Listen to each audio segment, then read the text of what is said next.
दोस्तों 1 मई 2015 को वैज्ञानिकों के एक ग्रुप ने एक चौंकाने वाली प्रेडिक्शन की थी। उन्होंने कहा कि नवंबर 2015 में धरती से 934 लाइट ईयर्स दूर SP1149 नाम की स्पाइरल गैलेक्सी में हमें एक सुपरनोवा देखने को मिलेगा।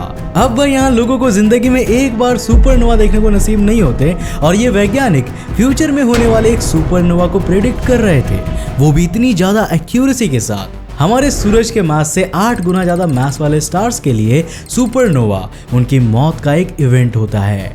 इस दौरान उनका फ्यूल खत्म हो जाता है और फिर ग्रेविटी के कारण वो अचानक से कोलैप्स हो जाते हैं। अब अचानक से हुए इस कोलैप्स से एक जोरदार एक्सप्लोजन होता है जिसकी ब्राइटनेस एक पूरी गैलेक्सी की ब्राइटनेस से भी ज्यादा हो सकती है। लेकिन सुपरनोवा इवेंट रोज रोज नहीं होते। 10,000 करोड़ तारों वाली एक गैलेक्सी में हमें 100 साल में 2 से 3 सुपरनोवा एक्सप्लोजन ही देखने को मिलते हैं। अब ऐसे में अगर मैं आसमान में एक तारे की ओर देखूं और कहूं कि भाई वो देखो, इस तारे में नवंबर तक सुपरनोवा एक्सप्लोजन होने वाला है, तो ये कैसे पॉसिबल है? अब मैं आपको यहाँ बता दूं कि किसी तारे का कलर, मास और उसकी कॉम्पोजिशन देखकर ये तो पता लगाया जा सकता है कि वो कब एक्सप्लोड होने वाला है, लेकिन इसका पिन पॉइंट अंदाजा लगाना इम्पॉसिबल है। अब जरा बीटल जूस का ही एग्जाम्पल ले लीजिए।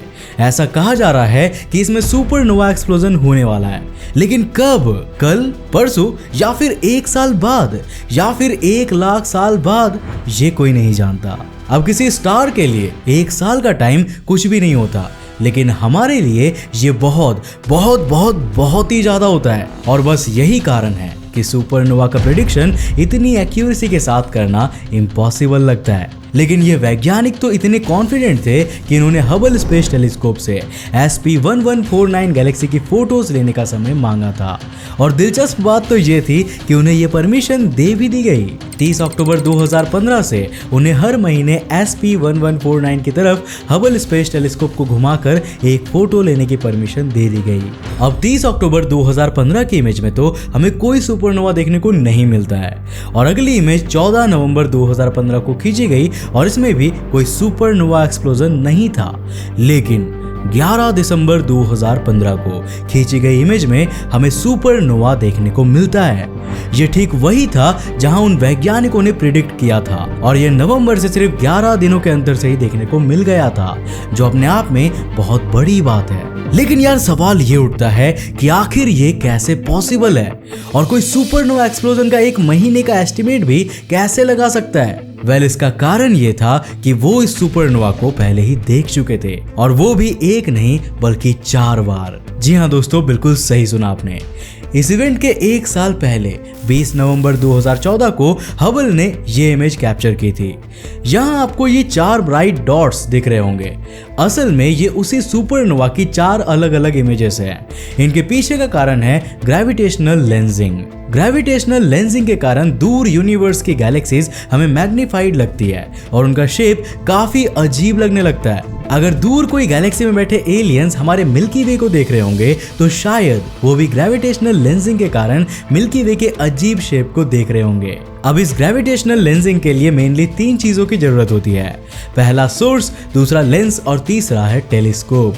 अगर सोर्स और लेंस सिमेट्रिक है और तीनों चीजें एक स्ट्रेट लाइन में प्रेजेंट है तो हमें आइंस्टाइन रिंग बनती हुई दिखती है। लेंस के चारों ओर से आती लाइट उस ऑब्जेक्ट को पानी की बूंद जैसी एक रिंग के फॉर्म में दिखाती है। अगर सोर्स और लेंस सिमेट्रिक होता है लेकिन ये तीनों एक लाइन में नहीं होते तो हमें आइंस्टाइन रिंग में डिस्टॉर्शन देखने को मिलता है। हो सकता है कि हमें आधी आधी रिंग 2 जगह पर देखने को मिले। वहीं अगर सोर्स और लेंस सिमेट्रिक नहीं है लेकिन तीनों एक लाइन पर ही है तो हमें जो देखने को मिलता है उसे हम आइंस्टाइन क्रॉस कहते हैं। SP1149 वाले सुपरनोवा में भी हमें कुछ यही देखने को मिल रहा है। अब हुआ ये कि आज से करीब 938 करोड़ साल पहले इस गैलेक्सी के एक तारे में सुपरनोवा एक्सप्लोजन हुआ और उससे निकलने वाली लाइट चारों डायरेक्शंस में फैल गई। आज से करीब 500 करोड़ साल पहले जब धरती बनी भी नहीं थी उस समय सुपरनोवा से आने वाली लाइट रेज का सामना मैक्स J1149.5 + 2223 नाम के एक मेगा स्ट्रक्चर से हो गया था। इस मेगा स्ट्रक्चर में कई सारी गैलेक्सीज और डार्क मैटर हालोज प्रेजेंट हैं। अब हुआ ये कि उस सुपरनोवा से निकली लाइट रेज जब इस मेगा स्ट्रक्चर से गुजरी तो यहाँ ये आकर एक इलिप्टिकल गैलेक्सी से टकराई जो बिल्कुल उसी जगह पर अलाइन थी जहाँ पर आज हमारी धरती होने वाली थी।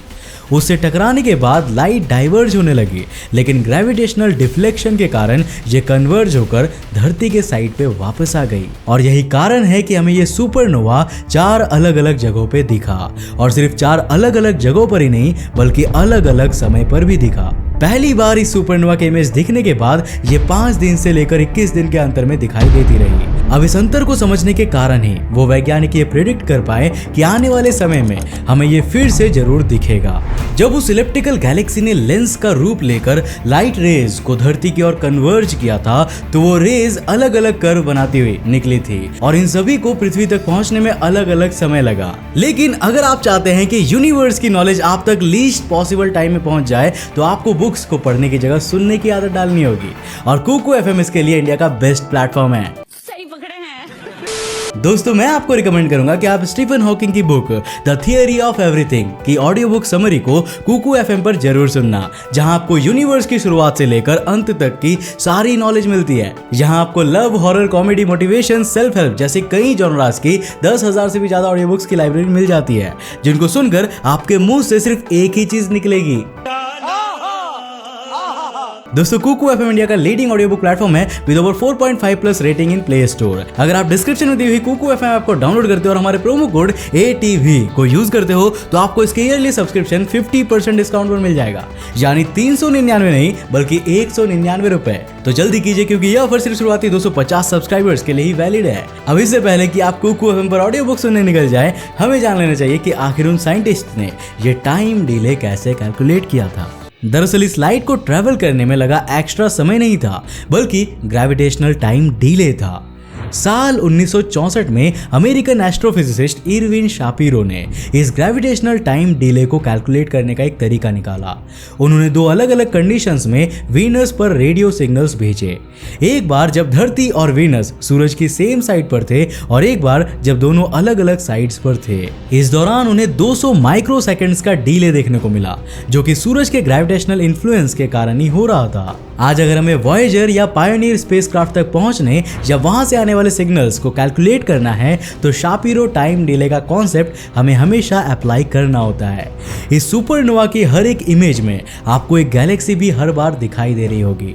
ये वही गैलेक्सी है जिसमें ये सुपरनोवा एक्सप्लोजन हुआ था। अब इस गैलेक्सी की कुछ इमेजेस में हमें सुपरनोवा एक्सप्लोजन देखने को मिलता है, तो कुछ में नहीं भी मिलता है। दरअसल इसका कारण यह है कि इनमें से कुछ इमेजेस सुपरनोवा एक्सप्लोजन के बाद की है, और कुछ में अभी एक्सप्लोजन हुआ ही नहीं है। अब ये सारी चीजें दिखाती है कि हम इंसान लाइट के बारे में कितना डीपली जान चुके हैं, और हम यूनिवर्स की कितनी कॉम्प्लेक्स प्रेडिक्शंस को आसानी से कर सकते हैं। लेकिन इस मल्टीपल लेंस्ड सुपरनोवा ने हम इंसानों के लिए यूनिवर्स की एक और मिस्ट्री को सुलझाने का मौका दिया है, और वो मिस्ट्री है rate of expansion of universe की, यानी कि हमारा यूनिवर्स कितनी तेजी से एक्सपैंड कर रहा है। फिलहाल हम इसे कैलकुलेट करने के लिए 2 मेथड्स का यूज करते हैं। पहला है डिस्टेंस लैडर मेथड और दूसरा है लैम्बडा CDM मेथड। अब डिस्टेंस लैडर मेथड में हम अपनी आसपास की गैलेक्सीज में मौजूद सेफियड वेरिएबल स्टार्स की खोज करते हैं और ऑब्जर्व करते हैं कि उनकी ब्राइटनेस कितनी है और वो कितनी ब्राइट हमें नजर आते हैं। अब इसका अंदाजा लगाने के बाद हम देखते हैं कि उनकी लाइट कितनी रेड शिफ्ट हो रही है। इन दोनों को कंबाइन करने पर हमें यूनिवर्स के एक्सपेंशन की स्पीड मिलती है, जो कि 74 किलोमीटर पर सेकेंड पर मेगा पार्सेक की है।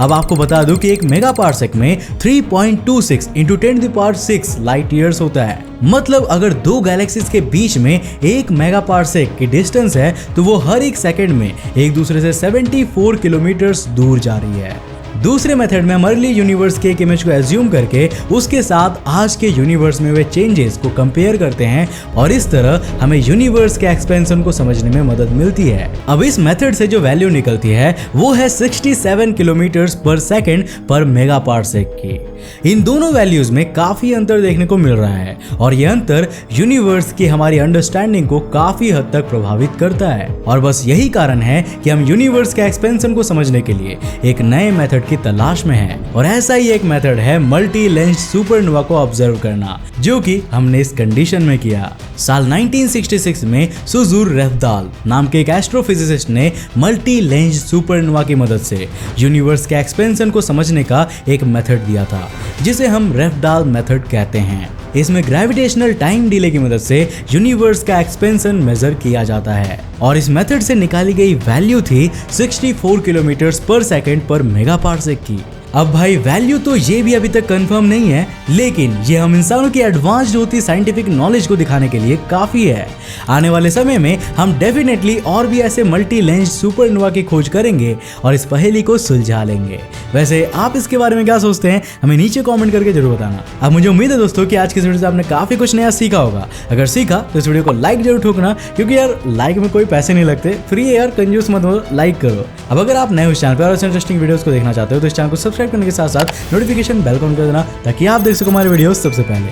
तब तक के लिए बाय, जय हिंद।